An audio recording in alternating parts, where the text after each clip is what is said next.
안녕하세요. 오늘 나다운 삶을 위한 치유 글쓰기 세 번째 시간입니다.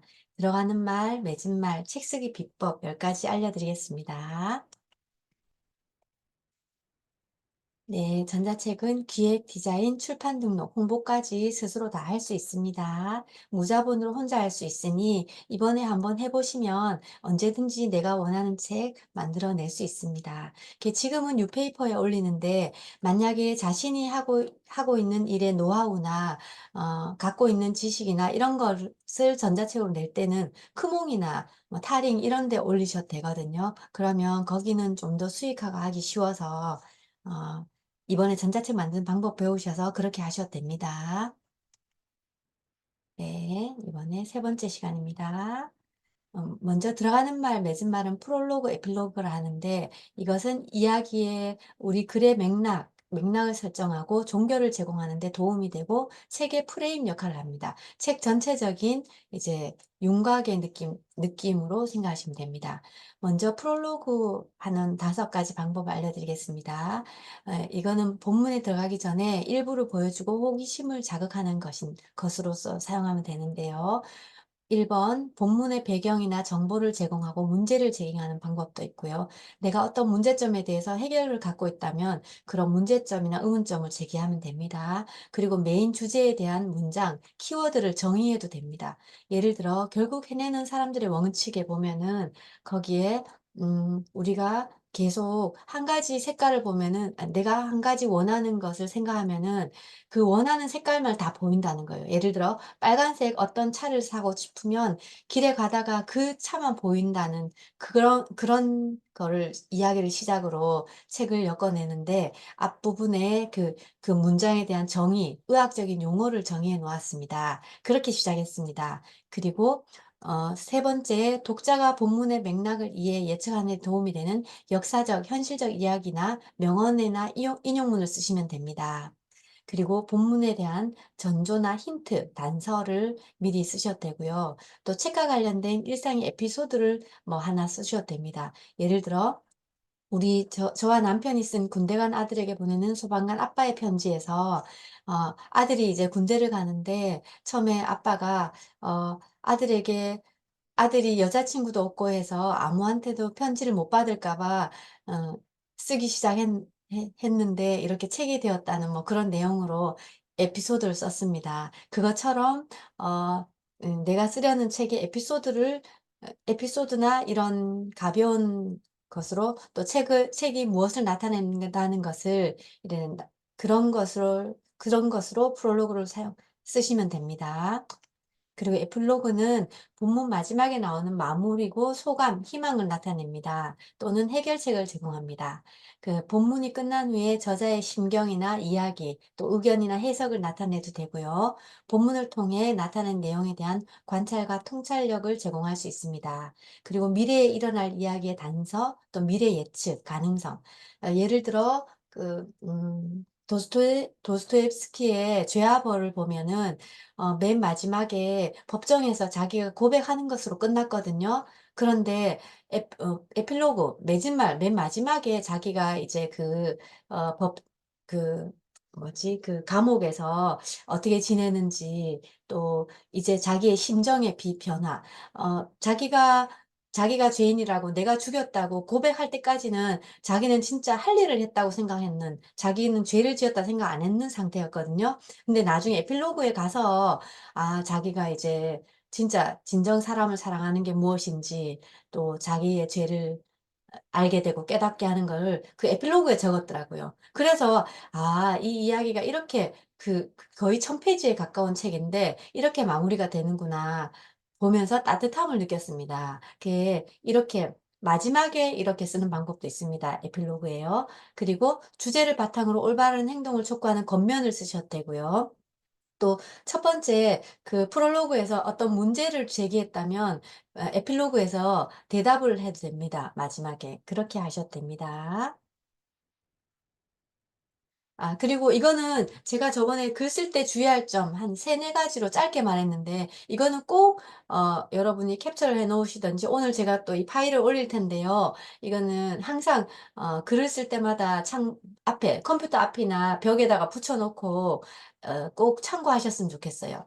어 첫 번째, 무조건 짧게 쓰라 했는데, 짧게 써야 읽는 사람이 이해가 하기 쉽고, 또 비문, 이제 막 문법이 틀어지는 그런 일이 없게 됩니다. 그리고 글의 흐름에 주목합니다. 글이나 생각이 끊어지는지 아닌지 이렇게 보시면서 쓰시고요. 그리고 주술, 주어하고 수어하고 호응해야 되고, 또 목적어와 수로, 부사와 수로 이런 것이 호응이 잘 되는지 봐야 됩니다. 그리고 하나의 단락은 하나의 사상을 담아야 됩니다. 이렇게 하나의 단락에 쓰다가 다른 이야기를 집어넣으면은 이걸 왜 넣었지? 이래 생각되거든요. 그래서 한 단락 안에는 그게 왜 시작했는지부터 시작해서 그 가운데 어떤 뭐 에피소드와 그것을 종결하는 것으로 끝내야 됩니다. 그리고 능동태로 쓰십시오. 근데 부정어로 쓰면은 읽는 사람도 좀 약간 술술 넘어가지지가 않고 약간 걸리거든요. 그래서 능동태로 쓰시기 바랍니다. 그리고 인용문이 있으면 출처를 넣거나 또는 내면화, 나의 이야기로 해서 나의 언어로 풀어내시면 됩니다. 똑같이 쓰면은 그게 표절이 되잖아요. 그래서 저번에 한번 인용문도 물어보셨는데, 인용문을 쓰셨다면 만약에 어떠어떠한 책에서 이런 글을 보았다라든지 이렇게 꼭 쓰시고요. 맨 뒤에다가 쓰셔도 되고요. 아니면은 그냥 내 내면화해서 그것을 내가 이해해가지고 나의 언어로 표현하는 방법도 있습니다. 그리고 여기 좀 몇 가지 예를 들었는데요. 쓸데없는 용어는 계속 글이 지저분해지거든요. 예를 들어 세상으로부터 단절된 이렇게 한다면 세상으로부터 쓰지 말고 세상과 단절된 깔끔하게 쓰시고요. 그다음에 노력에 대한 대가 이러면은 노력에 대한 뭐뭐에 의한 뭐뭐에 대한 막 이런 게 많이 쓰잖아요. 그렇게 하지 말고 좀 더 다른 풍성한 언어로 바꾸어서 노력에 걸맞는 대가 이런 식으로 바꿔도 되고요. 그다음에 못할 수도 있다. 예. 뭐뭐 할 수도 있다. 뭐뭐 할 수도 없다. 뭐 이렇게 많이 쓰잖아요. 그거를 못할지도 모른다. 그냥 조금 다른 단어로 바꿀 수 있는지. 이게 주로 자주 써서 글이 지저분해지는 경우라고 해요, 이게. 그래서 그리고 연결시키다 이런 게 있다면 이런 것도 많이 쓰는데 연결하다로 그냥 끝내라고 합니다. 그리고 이, 그, 저 이런 용어나 을을이가 제가 저번에 을을이가라고 또 말했는데 그것도 맞고요. 그다음에 적의 것들 이런 조사를 가급적 쓰지 않습니다. 그래야 문장이 깔끔해진다고 합니다. 그래서 이거를 쓸 경우가 생기면 이거를 빼도 말이 되는지 안 되는지 한번 보시고 한번 써 보십시오. 그리고 소박하게, 너무 화려하게 막 문장을 구사하지 마시고 소박하게 쓰면 진솔하게 다가갑니다. 그리고 보기 쉽고 알기 쉽고 읽기 쉽게 그렇게 쓰십시오. 그리고 정확한 접속사. 아까 주술호응, 목술호응, 부술호응처럼 접속사도 정확하게 사용하시고 그렇게 해야 글의 완결성이 높아집니다. 이렇게 글 쓸 때 주의할 이 10가지는 꼭 기억하셔서 글을 쓸 때마다 앞에 붙여 놓으시고 참고하시면 좋을 것 같습니다. 그 다음에 오늘 책 쓰기 비법 10가지 제가 좀 빠르게 해 보겠습니다. 첫 번째, 일정 시간에 메일 쓰라. 어, 우리 아까 그 제 성함을 모르겠다. 인맥 닦아주는 여자 돼 있어가지고요. 갑자기 성함이 생각 안 나는데, 그분 양희록이요. 맞죠. 양희록 선생님. 예. 뭘 쓸지 좀 헷갈린다 하는데 정말 매일 쓰는 작가들도 뭘 쓸지 맨날 모른대요. 맨날 고민이래요. 그래서 이분들이 하는 거는 늘 일정 시간에 자리에 앉는다고 합니다. 이 여기 무라카미 하루키 제가 20대 때 너무나 좋아했던 작가인데요. 지금 책을 정말 많이 쓰셨잖아요. 뭐 저기 노벨 문학상 후보에도 오를 정도로 책도 많이 쓰시고 하셨는데 이 사람만의 특유한 문체도 가지고 있고요. 그런데 이분이 하는 일은 늘 새벽에 4시부터 9시인가? 한 8시인가 뭐 9시인가 이까지 늘 책상에 앉아서 글을 쓴다고 합니다. 그리고 9시부터는 밖에 나가서 달리기를 하고 산책을 하고 그렇게 하시고요. 저녁에 10시인가? 9시인가 8시인가 저녁엔 일찍 주무신다고 합니다. 저녁의 삶을 이분은 버렸다고 해요, 책을 쓰기 위해서.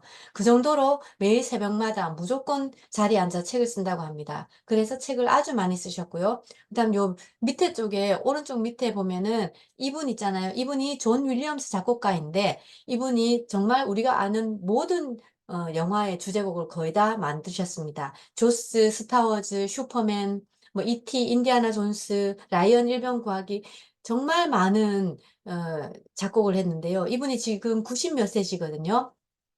사람들이 물었대요. "어떻게 그렇게 훌륭한 작곡을 많이 하느냐." 이렇게 물었더니 이분은 "저는 달리 하는 게 없습니다. 늘 아침마다 하루에 2 시간씩 늘 작곡을 한대요."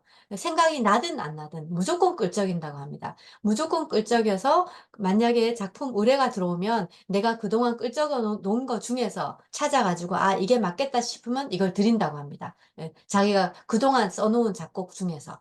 그러니까 이렇게 많은 어 영화 음악, 또 대통령 취임식에서도 이 사람의 음악을 썼다고 합니다. 그런 음악, 또 해리포터, 뭐 올림픽 주제곡 이런 것도 이분이 갑자기 딱 지어라 하면은 생각나지 않는데 평상시에 늘 매일 일정한 시간에 썼기 때문입니다. 그래서 우리도 전업 작가조차도 이렇게 하는데 우리도 글을 쓰시려면은 매일 아침에, 저는 아침 시간을 추천합니다. 저번에도 한번 말씀드렸듯이 오후나 저녁에는 바쁜 일이 생기기 때문에 늘 바쁜 일이 생기게 되거든요. 그러니까 새벽에 생각이 나든 안 나든 항상 앉으셔서 30 분은 글을 쓰시기를 추천합니다. 그리고 휴대폰을 장롱 속에 넣으십시오. 보통 우리가 평상시에 글을 쓸 때는 블로그나 인스타나 이런 데 쓰기 때문에 휴대폰이나 이런 걸 참고해서 쓰면 되는데 만약에 우리가 전자책을 내기로 했다면 휴대폰은 글을 쓸 때는 장롱 속에 넣고 아침에 예를 들어 5시부터 글을 쓰기로 했다. 그러면은 5시부터는 무조건 앉아서 휴대폰 보지 마시고 글을 쓰시기 바랍니다. 그렇게 SNS에 나의 시간을 해킹당하지 마시고 한글이나 워드에 쓰셔서 다음에 휴 토요 일요일 그 주말에 블로그에 올리시려면 올리시면 됩니다. 글을 쓸 때만 제 전자책 낼 때나 책을 쓸 때는 꼭 그렇게 하라는 겁니다. 책을 쓰지 않고 평상시 쓸 때는 블로그에 쓰셔도 됩니다. 그리고 환경 설정을 하십시오. 지필은 의지를 투여야 합니다. 훌륭한 작가들도 그렇게 하는데 우리는 하물며 우리는 보통 사람은 더더욱 그렇게 해야 되겠지요. 나만의 글 과목을 만들어야 되는데 환경에 강제 기능을 넣으십시오. 이 이븐 지아즈는 711 년에 이베리아 반도를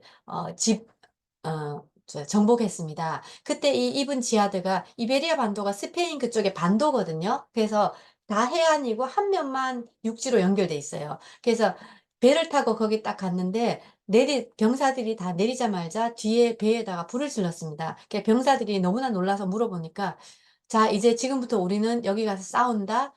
이기든지 죽든지." 그러니까 여기 싸워 가지고 여기를 정복하지 못하면 다 죽는 거예요. 그래서 그런 환경에 강제 기능을 넣으니까 무조건 싸우게 되잖아요. 그래 결국은 이 이분 지하드가 이겼다고 합니다.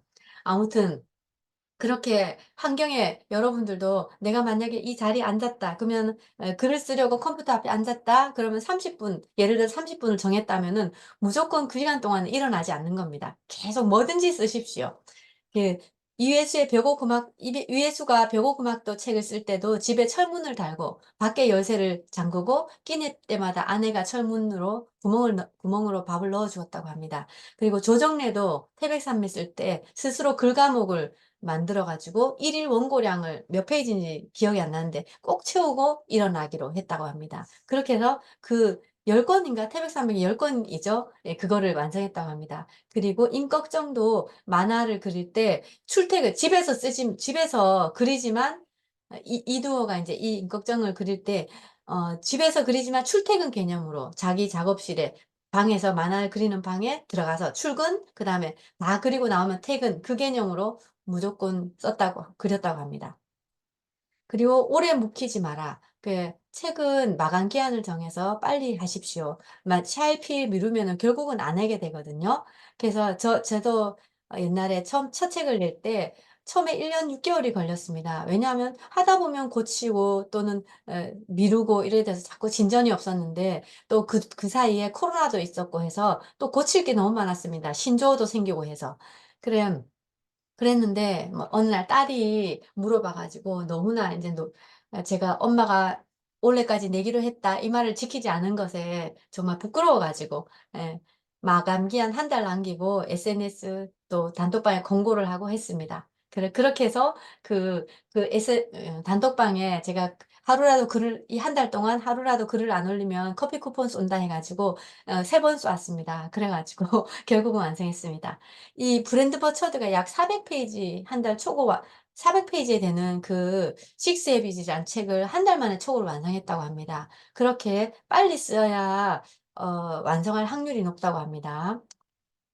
예, 저도 빨리 쓰는 게 어떻게 완성이 되는지 제 사례를 한번 말씀드리겠습니다. 제가 비전이 이끄는 삶이라는 원고를 한 200 페이지 정도 되는 원고인데요. 그러니까 A4 용지로 70몇 페이지 되었습니다. 이것을 일주일 만에 썼습니다. 왜냐하면 출판진흥협회라는 곳에서 원고만 제출하면 책으로 출간해 준다고 하는 프로젝트가 공고가 떴습니다. 그래 가지고 제가 그걸 늦게 발견해 가지고 한 일주일 정도 남았더라고요. 그래서 '아 내 이거 내야 되겠다.' 싶어 가지고 그때부터 출근 전 새벽 3 시간, 낮 점심시간 1 시간, 퇴근 후 4 시간 완전히 집중적으로 썼습니다. 그렇게 해서 원고지 그 책 분량의 90%를 내야 됐었거든요. 그래서 A4 용지 70매 정도를 그 주일 만에 썼습니다. 하니까 되더라고요. 정말 여러분도 다 하실 수 있습니다. 막다른 골목에 다다르면 할 수 있습니다. 제가 여기에 비록 당선되지는 못했습니다. 그러나 이렇게 일 주일 만에라도 해낼 수 있다는 자신감이 생겼습니다. 이 브레인 덤프라고 머릿속에 있는 생각을 무조건 종이에 써라는 것입니다. 이게 외국의 사례에서 있었는데요. 초고 쓸 때는 문장, 연결 구조, 문법 이런 오탈자 생각하지 마시고 무조건 밖으로 꺼내 쏟아 놓으십시오. 아까 제가 글 쓸 때의 주의점 말씀드렸잖아요. 그거는 다음에 퇴고할 때 이게 해당되나 안 되나 보시고 빼시면 되고요. 우선은 처음에 글을 쓰실 때는 무조건 머릿속에 있는 거를 종이 위에 쏟아 놓아 주십시오. 아까 김동연 님은 진짜 빨리 쓰셨는데요. 정말 여러분들도 다 그렇게 할 수 있으리라 생각됩니다. 그리고 연령 타겟을 맞추십시오. 이 모든 대중에게 맞추기는 어려우니까 어 아프니까 청춘이다. 청춘들만 볼 줄 알고 썼는데 사실은 뭐 청춘을 맞이할 사람, 청춘이 끝난 사람도 보게 되었습니다. 그리고 청년들이 해야 할 20 대에 해야 할 20 가지 이야기. 이건 청년만 보는 것이 아니라 청년이 다가오기 전의 사람들도 보고요. 50 대에 하지 않으면 후회할 것들. 50이 지난 사람도 보고 50이 된 사람도 봅니다. 또 100 세를 살아보니 이런 것이라든지 타겟을 맞추면 오히려 더 사람들이 집중력 있게 사고 보게 됩니다. 그리고 약해지지 마. 이 책은 저번에 한번 소개해 드렸듯이 시바타 도요 씨가 95세 때 쓰셨습니다. 그렇게 또 그때 나이로서 삶의 경험과 지혜 이렇게 쓰셔도 되고요. 또 미식가라면 음식, 요리, 노하우 이런 것, 또 꽃을 좋아하면 꽃과 인생에 대해서 이런 거 쓰시면 됩니다. 그리고 완벽을 버리십시오. 어 '내가 이 정도는 써야지.' 하는 생각을 버리십시오. 해밍웨이도 노인과 바다를 200 번이나 고쳐 썼다고 합니다. 근데 출간했을 때 완벽하다고 생각하지 않았을 것 같아요. 제 지인이 서울대 그 바이올린 음악가인데요. 이분이 7살 때부터 바이올린 하셨습니다. 그분이 여기서 이 부산 쪽에서 교수님을 하셨는데 올해 은퇴하셨거든요. 그런데 이분이 늘 공연을 자주 해요. 공연하시고 우리 집에서 한번 밥을 같이 먹는데 오늘도 공연할 때 이 연주 이때 잘못했고 이렇게 할 때 이거 잘못했고 말씀하시더라고요. 그래 정말 그렇게 위대해 보이고 우리가 보기에는 너무나 완벽하게 연주한 것 같은데도 자기 스스로는 늘 못했다 생각하는 거예요. 또 우리가 쓴 글도 마찬가지예요. 우리가 쓴 글도 '아 내가 이렇게 써서 될까? 너 이렇게 내 지인이 이거 읽었을 때 부끄럽지 않을까?' 이 생각하시는데 전혀 그렇게 안 해도 됩니다. 왜냐하면 어 독자는 봤을 때 '아 이분이 이런 경험했구나.' 자기와 다른 경험을 했는 그걸 보고 또 신선한 도전을 받고 또 감동하기 때문입니다. 모든 예술가는 자기가 완벽하다고 느끼는 사람은 거의 없습니다. 또 대중, 입문자의 입장에서 쓰십시오. 사람들은 책 읽고 위로받는 걸 좋아합니다. 일상어, 대중어, 단수나 짧게 쓰고 풀이, 비유, 뭐 예수님도 비유로 많이 쓰셨거든요. 이렇게 전문가라면 아무것도 모르는 입문자를 생각하고 쓰십시오. 이렇게 초보가 왕초보에게 쓰는 마음으로 쓰시면 됩니다. 가장 중요한 것은 독자들은 얼마나 진정성이 있는지를 봅니다. 그래서 진정성 있는 나의 이야기를 담아내십시오. 또는 내가 뭐 어떤 정보성 글을 쓴다면 정말 진솔하게 있는 그대로 담아내시면 됩니다.